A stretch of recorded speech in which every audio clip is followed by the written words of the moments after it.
Hey praise the Lord, this is Angel. मैं आपके साथ बेहद बेहद बेहद खास वीडियो के साथ हूँ। ये वीडियो आपको बहुत ब्लेस करने आ रही है। ये हमारी शॉर्ट मूवी है जिसका नाम है द रेपिस्ट। और मैं आपसे यही बोलूँगा कि ये आप ज़रूर शेयर करें लोगों के साथ, सब्सक्राइब करें चैनल को, ज़्यादा से ज़्यादा लोगों के साथ बांटें।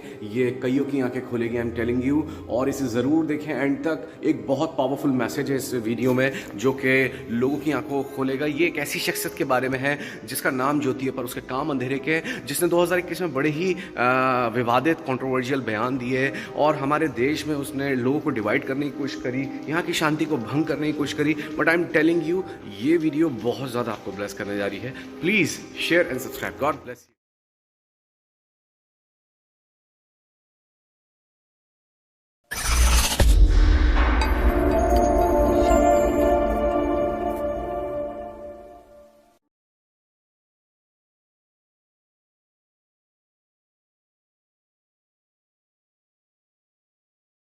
तुझे शर्म नहीं है जरा सी भी? तू अपने पूर्वजों का धर्म छोड़ के ईसाई बन गई 2 बोरी चावलों के चक्कर में। राम अच्छे हैं, यीशु अच्छा नहीं है। हनुमान अच्छे हैं, यीशु अच्छा नहीं है। बोल, क्यों नहीं बोलती? मुझे कोई लालच नहीं दिया, मैं अपने दिल से प्रभु यीशु मसीह को मानती। अगर तुझे भगवान को ईसाई बनाना था तो ईसाई घर में पैदा होती, हिंदू धर्म में कैसे पैदा हो गई? बोल, कुछ तो बात होगी। सही बात है। बोल।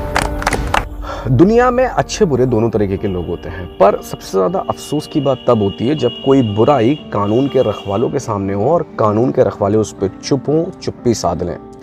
अगला मूवी का सीन वो यही है और वो हमें बताने और सोचने पे मजबूर करता है कि क्या हमारा कानून और उसके रखवाले अंधे, बहरे और गूंगे हो चुके हैं जो उस पर कोई कार्रवाई नहीं कर रहे जैसी होनी चाहिए। क्योंकि आपने देखा होगा एक वीडियो वायरल हुआ जिसमें ये औरत एक पास्टर को धमका रही है पुलिस के सामने और उसको थप्पड़ भी मारती है, असॉल्ट भी करती है। और ऐसे और भी वीडियोस दूसरे लोगों के वायरल हुए हैं, आपने देखे होंगे। क्यों उन पे कोई सख्ती कार्रवाई नहीं हुई? क्यों उस वक्त पुलिस ने उन्हें घूमकर थप्पड़ नहीं मारा? क्यों वहां पर कोई लेडीज पुलिस नहीं थी?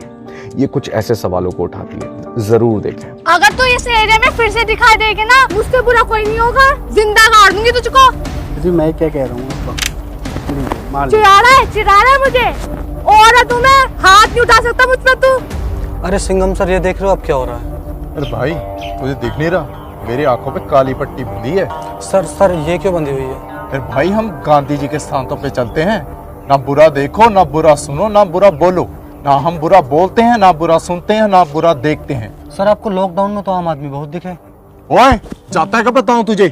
लड़के ने सवाल तो बहुत अच्छा उठाया है कि कानून के रखवालों के पास क्या सारी सख्ती और कानून आम आदमी के लिए है? और जब मेजॉरिटी वर्सेस माइनॉरिटी हो रहा है तो क्या वो माइनॉरिटी की बात भी निष्पक्ष होकर सुन रहा है? आपके सामने एक और विवादित बयान। अभी देख, थप्पड़ मारी हूँ, हाथ पैर तोड़ के जिंदा रहने के लायक छोड़ूंगी। अगर आप कुछ बोले तो जिंदा गाड़ दूंगी। पुलिस वाले भी कुछ नहीं कर पाएंगे अगर मेरे साथ बदतमीजी हुई तो। मैं तो कहती हूँ टोको, अगर 2 में ना समझे तब तोड़ो। महिला हूँ मैं, मुझ पे हाथ नहीं उठा सकते थे वो लोग।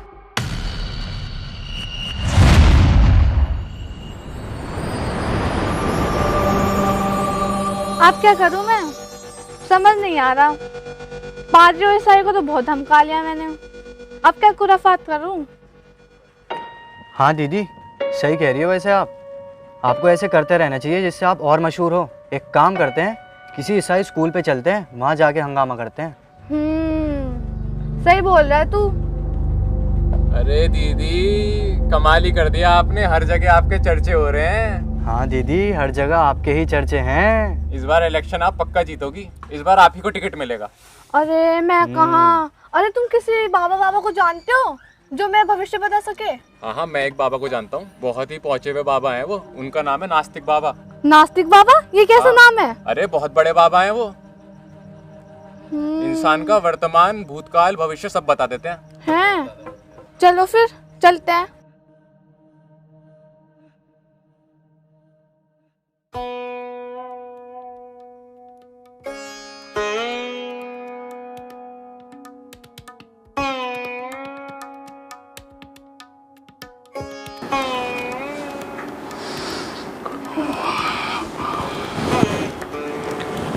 अरे शिष्य जी गुरुजी। आज का मेरा कोई अपॉइंटमेंट तो नहीं है? गुरुजी पता, मैं भूल गया आपको। मैं एक ज्योति नाम की औरत को अपॉइंटमेंट दी है मैंने। कितने बजे का अपॉइंटमेंट दिया है? गुरुजी 12 बजे। कितना वक्त है अभी 12 बजने में? गुरुजी 2 मिनट पड़े हैं अभी 12 बजने में। और तुम मुझे 2 मिनट पहले बता रहे हो कि 12 बजने वाले हैं और 12 बजे का अपॉइंटमेंट है। गुरुजी माफ़ी, बताना भूल गए। तुम्हें तो पता ही होगा कि 12 बजे मेरे साथ क्या दिक्कत होती है। खैर आने दो उसे।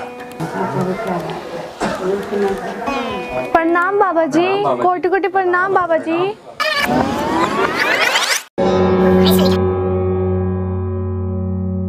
प्रणाम बच्चों, प्रणाम। बैठ जाओ अपने मुंह में। क्या बाबा जी? मैंने बोला बैठ जाओ अपने मुंह में। अरे बाबा जी क्या बोल रहे हैं? हम अपने मुंह में कैसे बैठ सकते हैं? बाबा जी को एक बीमारी है, वो रोज 12 बजे इस तरह की बातें करते हैं और कुछ देर बाद ठीक हो जाते हैं। पापा जी को एक बीमारी है, वो रोज 12 बजे इस तरह की बातें करते हैं और कुछ देर बाद ठीक हो जाते हैं। अजीब बीमारी है ये तो।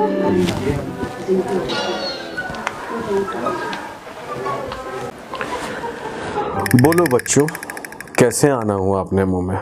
मुझे तो पापा जी से बात करते हुए घबराहट हो रही है। मुझे टॉयलेट जाना है। कहाँ है टॉयलेट? मुझे नहीं पता दीदी, बाबा जी से पूछो। जाके पूछना। मैं नहीं पूछ रहा दीदी, आगे पूछो। तुझे तो घर पे बताऊंगी। टॉयलेट कहाँ है? मुझे टॉयलेट जाना है। दीदी मुझे नहीं पता, बाबा जी से खुद ही पूछ लो। ये कैसी खुसखुसाहट हो रही है? क्या दिक्कत हो गई है तुम्हारे मुंह में? वो बाबा जी मुझे ना टॉयलेट जाना है। कहाँ है टॉयलेट? यहाँ से सीधे चले जाओ और सीधे जाके दाएं मुड़ जाना। सामने ही टॉयलेट है तुम्हारे मुंह में। क्या है? बाबा जी को बीमारी है। कितनी बदबूती। क्या हो गया बेटा? तूने अपनी नाक क्यों बंद कर रखी है अपने मुंह में? वो बाबा जी बाथरूम में ना बहुत बदबू थी। अच्छा, यानी टॉयलेट बहुत ज्यादा गंदा हो रहा है तेरे मुंह में? नहीं बाबा जी, मेरे मुंह में नहीं बदबू, बाथरूम में बहुत ज्यादा बदबू आ रही है तेरे मुंह में। नहीं बाबा जी। अरे शिष्य, जरा साफ करो इनके मुंह में। कितनी बदबू आ रही है इनके मुंह में। कितना गंदा कर रखा है इनके मुंह में। क्या साफ नहीं करते हो इनके मुंह में? थोड़ी झाड़ू लगाओ इनके मुंह में, थोड़ा पोछा लगाओ इनके मुंह में और थोड़ा पानी डालो इनके मुंह में। बाबा जी को बीमारी है, बाबा जी को बीमारी है। मुझे भी बहुत हंसी आ रही है। बाबा जी के साथ दिक्कत है, कोई बात नहीं।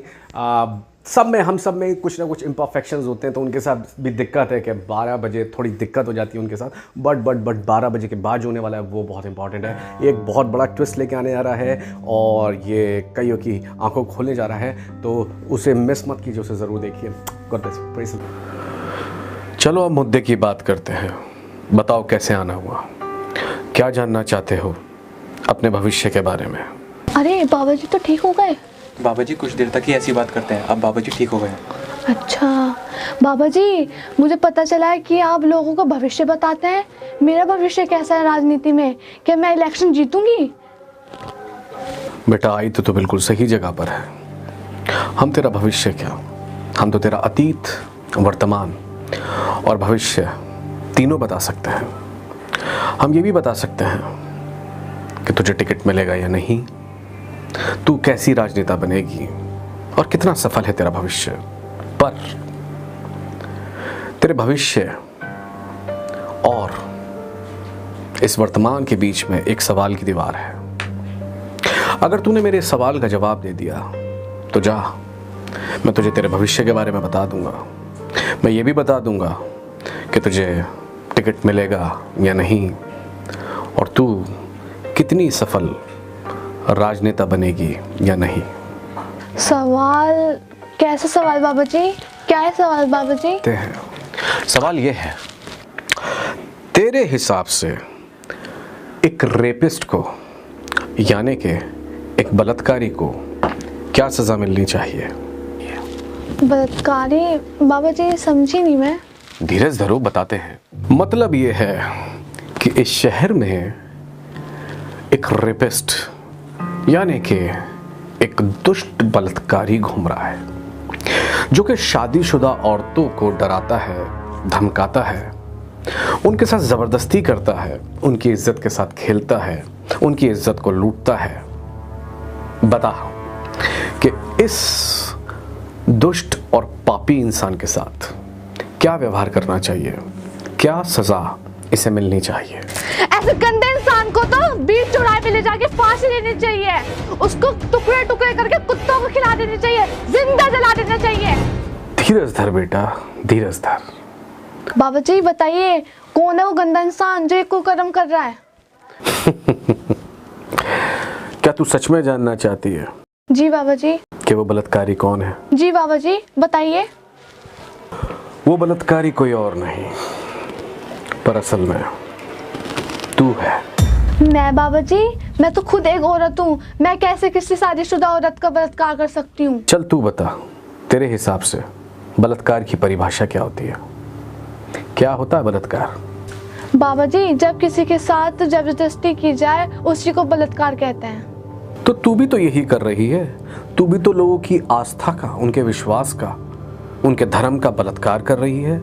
जब उनका विश्वास और उनकी आस्था किसी और के साथ जुड़ी हुई है तो तू क्यों जबरदस्ती उनसे कुछ और करवाना और उन पे कुछ और लदवाना चाहती है?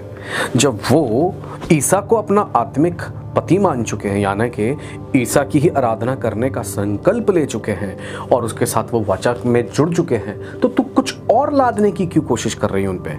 क्या ये जबरदस्ती नहीं है? क्या ये बलात्कार नहीं है? जोर जबरदस्ती करके तू उनसे चल अपनी मनवा तो लेगी, पर क्या उस आराधना में, उस भक्ति में और उस विश्वास में और उस आस्था में क्या उनकी भावना, उनकी श्रद्धा और क्या उनके एहसास और उनके जज्बात होंगे? बिल्कुल भी नहीं होंगे, क्योंकि वो जब ईसा को अपना आत्मिक पति मान चुके हैं तो क्यों जबरदस्ती करके तू अपना विश्वास और अपनी आस्था उन पर लादने की कोशिश कर रही है? वो एक वयस्क हैं, वो समझदार लोग हैं, वो जो मान रहे उन्हें मानने दे। ये उनका और उनके ईश्वर का रिश्ता है, पर तू तो उन पे ज़बरदस्ती अपनी इच्छा लादना चाह रही है। तो क्या तू ये एक आत्मिक बलात्कार नहीं कर रही है? क्या तू ही वो रेपिस्ट नहीं है? लेकिन अगली बार जब तू ऐसी ज़बरदस्ती करे और उनके विश्वास की इज्जत लूटने की कोशिश करे तो अब आफ्टर मैथ को भी सोच लेना। After math? हाँ, आफ्टर मैथ।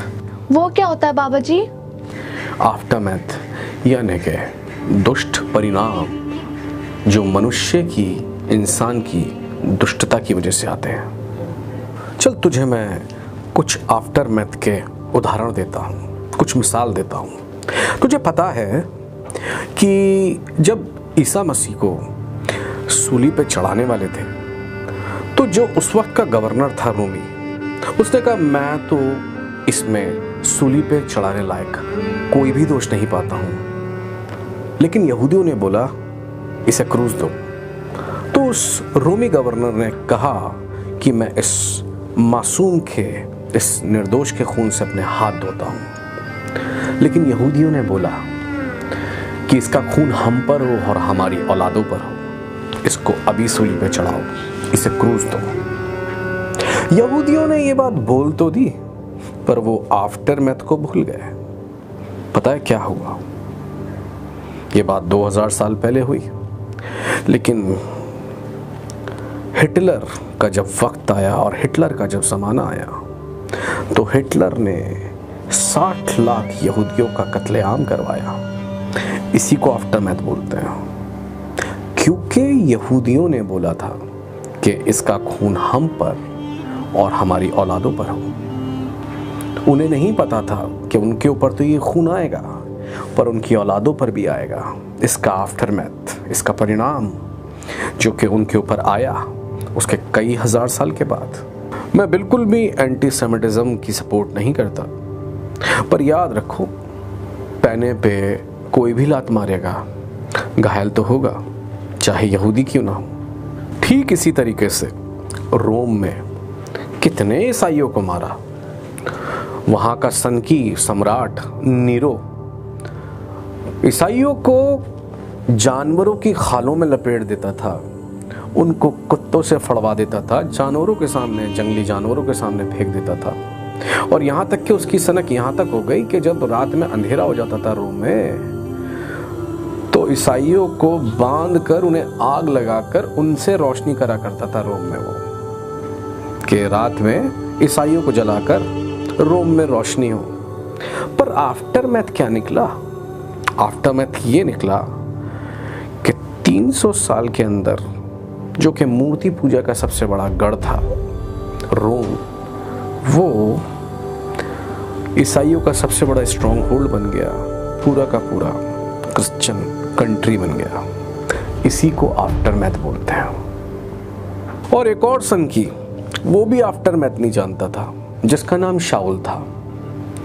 वो अपने पुरखाओं के, अपने पूर्वजों के धर्म की, उनके मजहब की, आस्था की धुन में चूर था।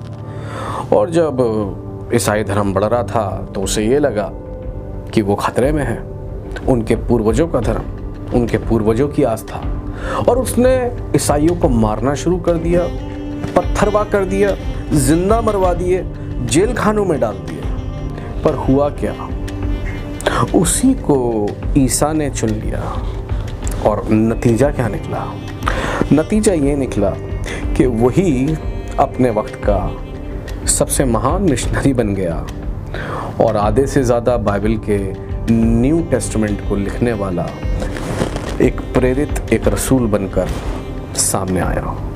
इसी को आफ्टरमैथ बोलते हैं। पैने पे लात मार रहे हो तो सोच लो, चोट तुम्हें लगेगी। और वो पैनी नोक तलवार की कोई और नहीं, यीशु है। लात मार रहे हो, आफ्टरमैथ के बारे में भी सोच लो। पर बाबा जी, भगवान को इनको ईसाई बनाना ही था तो ईसाई घर में पैदा होते, हिंदू धर्म में क्यों पैदा हुए? तेरे कहने के हिसाब से तो फिर अगर ईश्वर ने किसी बच्चे को नंगा भेजा है तो उसको नंगा ही रहना चाहिए। वो बच्चा तो अनपढ़ भी होता है, तो तेरे हिसाब से ईश्वर ने उस बच्चे को अनपढ़ा भेजा है तो क्या उसको अनपढ़ ही रहना चाहिए? ईश्वर ने तो उस बच्चे की शादी भी नहीं करके भेजी, वो तो बच्चा ऐसे ही आया है। क्या तेरे हिसाब से वो बच्चा शादी भी नहीं करना चाहिए और ऐसे ही रहना चाहिए कवारा? उसकी वजह सबसे बड़ी पता है क्या है? कि जब तक वो बच्चा अपने होश में नहीं है, अपनी परिपक्वता में नहीं है, तब तक वो अपनी चीज़ों को चुन नहीं सकता, उनका चयन नहीं कर सकता। उसको ना भले का ज्ञान है ना बुरे का ज्ञान है। लेकिन जब वो बड़ा होगा, वयस्क होगा, तो उसके अंदर सोचने, समझने और चुनने की शक्ति और बुद्धि और समझ होगी। उसकी इंद्रियां जागृत हैं और वो चुन सकता है, समझ सकता है और जान सकता है। इसीलिए ईश्वर ने इंसान को ऐसे भेजा है कि वो यहाँ आए, सत्य को जाने और स्वतंत्र हो। समझ रही है इस बात को? क्यों बेटा मुझे बता, एक इंसान की शादी उसके बचपन में ही क्यों नहीं कर देते? क्यों उसके अडल्ट होने का, वयस्क होने का इंतज़ार किया जाता है? अगर कर देते तो आज वो अपराध है। मुझे एक बात बता, क्यों एक बच्चे को ड्राइविंग लाइसेंस नहीं मिलता? क्यों उसके 18 साल के होने के बाद ही उसको लाइसेंस दिया जाता है? यानी कुछ चीज़ें ऐसी हैं, उन्हें पता है कि ये बच्चा इसे करने के लिए अभी अंडर एज है, ये अभी चुनने के लायक नहीं है, ये इन चीज़ों को करने लायक नहीं है, ये इन चीज़ों पे अभी नियंत्रण नहीं रख सकता। पर जब वो इस योग्य हो चुका है तो वो अब चीज़ों को कंट्रोल कर सकता है, उन्हें चुन सकता और उन्हें समझ सकता है। ठीक इसी तरीके से धर्म भी है। तुम्हारे माँ बाप तुम्हारे लिए धर्म चुन सकते हैं, पर परमेश्वर से रिश्ता कोई भी नहीं चुन सकता, वो आपको खुद बनाना होता है। और आप वो सिर्फ तभी बना सकते हैं जब आपके अंदर सही गलत को, अच्छे और बुरे को चुनने की समझ है। इसलिए आप किसी भी धर्म में दुनिया के पैदा हो सकते हो, चाहे वो हिंदू हो, ईसाई हो, मुसलमान हो, सिख हो या दुनिया का कोई भी धर्म हो, या हो सकता है कोई नास्तिक भी हो। लेकिन जब आप वयस्क होते हैं तभी आप समझ सकते हैं अच्छे बुरे को, जब आप में चुनने की, समझने की क्षमता है और आप स्वयं उसको मानने के लिए स्वतंत्र हैं, जहां आपका विवेक और आपका ज़मीर आपसे जाने को बोले। तो मैं यही बोलूँगा, इसलिए खुद भी अपने ज़मीर को सुनो, अपने कॉन्शियस पे जाओ और सही गलत का अंतर समझो और सही को चुनो। और बेटा, अगर सच को समझना, चुनना और मानना है तो तुम्हें अपनी भावनाओं को एक तरफ रखना पड़ेगा और खुले दिमाग से सच को ढूंढना पड़ेगा। सही और गलत में, धर्म और अधर्म में अंतर समझना पड़ेगा। हो सकता है जिसे तुम अंधेरा समझ रहे हो वो रोशनी हो, और जिसे तुम ज्योति समझ रहे हो वो अंधेरा हो।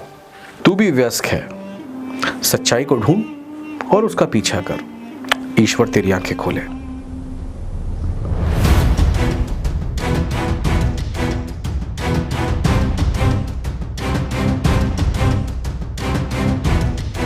क्रिश्चियन समाज पे आज एक उनको दबाया जा रहा है, उनके आवाज को दबाया जा रहा है, उनके धर्म को दबाया जा रहा है और गलत इल्जाम लगाकर चर्च टूटे जा रहे हैं और चर्च के बारे में सभी मौन धारण किए, कोई भी बोले नहीं। क्यों? क्योंकि वो डिसिप्लिन समाज है और वो अच्छा काम करते हैं, शिक्षण देते हैं, हेल्थ केयर के काम करते हैं।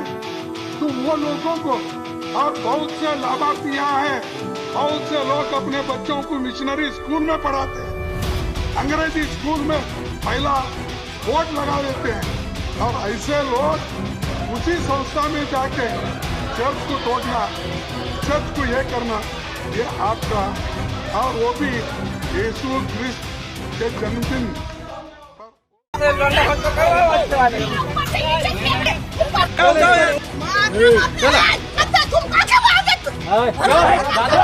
कटरी में बेचती हूँ घर में, कोरी कोरी नहीं बेचती, इसलिए कभी नजर नहीं आना मेरे को।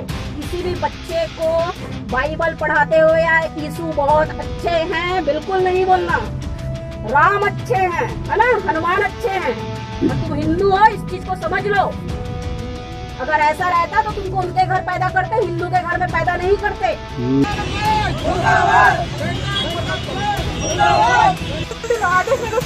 पार्टी तो आई वांट टू नो कि हम क्या रुड़की में रह सकते हैं कि नहीं। I want to know. किसी ने कुछ नहीं सुना, जो हाथ में आया वो मारा, एक भाई का सर तोड़ दिया, तो सीरियस है, देहरादून रेफर करा गया है।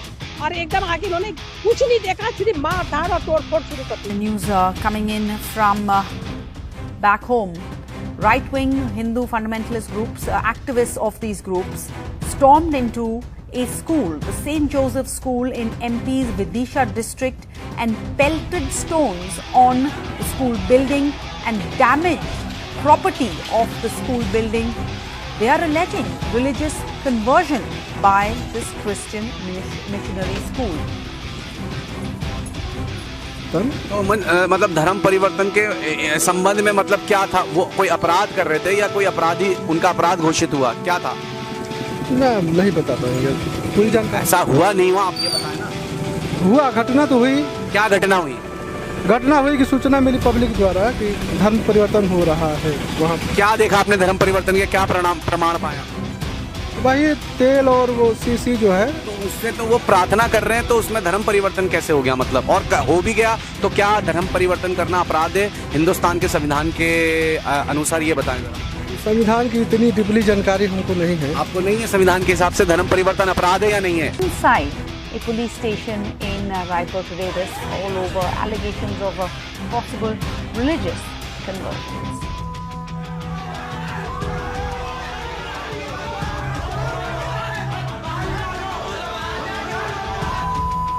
हिंदू है और प्रभु को मानेंगे और 100 बार मानेंगे, कोई कुछ भी कर ले, एक आए 100 आए करेंगे। और ये सोचो कि गुमराह कर रहा है, कुछ कर रहे हैं ना हम लोग, कुछ ज्यादा प्रॉब्लम हो रही है। गलत होता है जहाँ पे वहाँ पे नहीं जाते, 100 बनाओ वीडियो, एक करके 100 बनाओ तो भी प्रभु कोई नहीं माने। ये जीवन और मौत का फैसला है, कोई चावल की बोरी का सौदा नहीं। सच्चाई को दबाया हुआ है तूने मिट्टी के नीचे कि इस जमीन को तूने अभी तक खोदा नहीं। जो मिटा रहा है तेरी भूख, जो मिटा रहा है तेरी भूख, उसी का चारा हुआ है तू। झूठों के जुलूस में शिकस्त का नारा हुआ है तू। अब ये जो आखिरी पंक्तियां हैं, ये उन मसीह विरोधियों के लिए हैं जो बहुत सारे झूठे इल्ज़ाम लगा रहे हैं पास्टर्स पे, चर्चेस पे, और जब झूठे पढ़ रहे हैं तो उल्टे सीधे इल्ज़ाम लगाकर झूठे गवाहों को खड़ा कर रहे हैं कि हमें धर्मांतरण का लालच दिया, जैसे रुड़की के चर्च में और दूसरी जगहों पे भी कर रहे हैं। हर जगह झूठ चल रहा है इस वक्त। तब भी इनका ज़मीर पता नहीं से इन्हें झंझोड़ क्यों नहीं रहा है कि झूठ इतना बोलना पड़ रहा है, और ये अभी भी नहीं समझ पा रहे कि जब इन्हें इतना झूठ गढ़ना पड़ रहा है, इतना झूठ बोलना पड़ रहा है, तो इन्हें समझ जाना चाहिए कि ये गलत साइड पर है, ना कि सही साइड पर है।